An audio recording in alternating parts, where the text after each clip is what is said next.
Баршаңызға сәлем. Кивидің артықшылықтарымен қатар қарсы көрсеткіштері де бар. Оның адам ағзасына пайдасы мен зияны қандай? Сол туралы ақпарат беретін боламын. Каналыма тіркеліп, қоңырауша белгісін басуды ұмытпаңыз.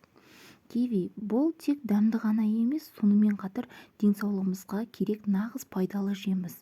Бұл жеміс киви құсының құрметіне осылай аталған. Киви витаминдер қоймасы деп те аталады. Орта пішінде 2 киви С витаминінің тәуліктік нормасын 230%-ға өтейді. Бұнда апельсинге қарағанда дәрумен мөлшері 2 есе көп, ал С витамині иммундық жүйені ынталандырады, стресске және жасқа байланысты процестерге қарсы тұруға көмектеседі. Сонымен қатар С витамині темірдің жақсы сіңірілуіне және жаралардың жылдам жазылуына ықпал етеді.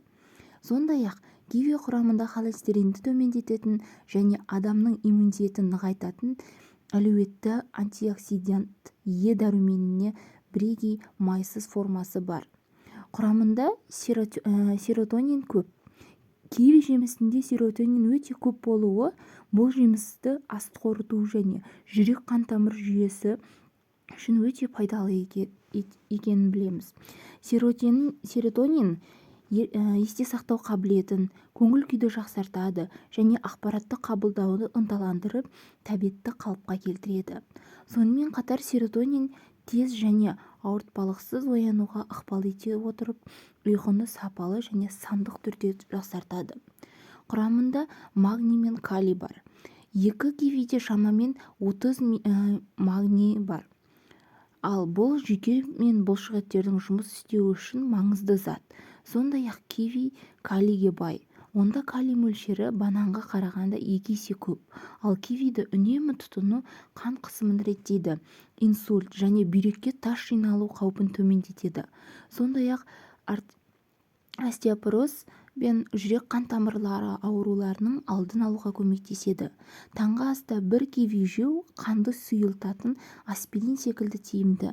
Сонымен қатар кивиді тұтынғанда жанама әсер болмайды және әлдеқайда пайдалы. Киви тыныс алу үшін пайдалы. Зерттеулер көрсеткендей, кивидің құрамында С витамині болғандықтан, ол тыныс алу органдарының ауыртпалықты жеңілдетіп, қырылдатудан, жөтелден және демігуден арылтады. Киви көру қабілетін жақсартады. Кивидің құрамында жасқа байланысты болатын көру қабілетінен айырылу жол бермейтін фитохимиялық лютеин бар. Лютеин сондай-ақ көзімізді еркін радикалдардың зиянды әсерінен қорғайды. Адам ағзасы лютеинді өздігінен синтездей алмайды, сондықтан оны тек тағаммен ғана ала аламыз. Сондай-ақ кивидің құрамында зиякын деректе де бар. Киви жемісінің құрамында флавоноидтер мен каротиноидтердің карциногендік әсері бар екені дәлелденді. Олар ДНК-ны тотықтандырудан қорғайды және рак клеткаларының пайда болуына жол бермейді. Кивиді өз денсаулығына және сымбатына назар аударатындай жақсы бағалайды. Оның құрамында калория аз және май жоқ. Дегенмен киви ас қорыту жүйесін қалыпты жұмыс істеу үшін қажетті талшықтарға бай.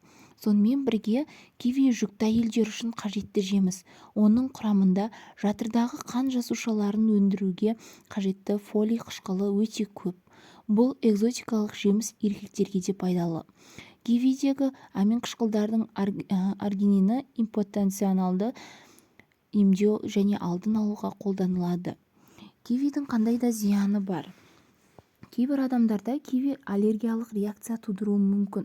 Көп жағдайда кивиді тым көп мөлшерде жейтін адамдарда дененің тітіркенуі және ағзадағы артық тұзды шығарғандықтан бүйректе тастың қаншалықты пайдалы болдырмайды. Егер де менің ақпаратым пайдалы болса, сіздерге каналыма тіркеліп, қоңырауша белгісін басуды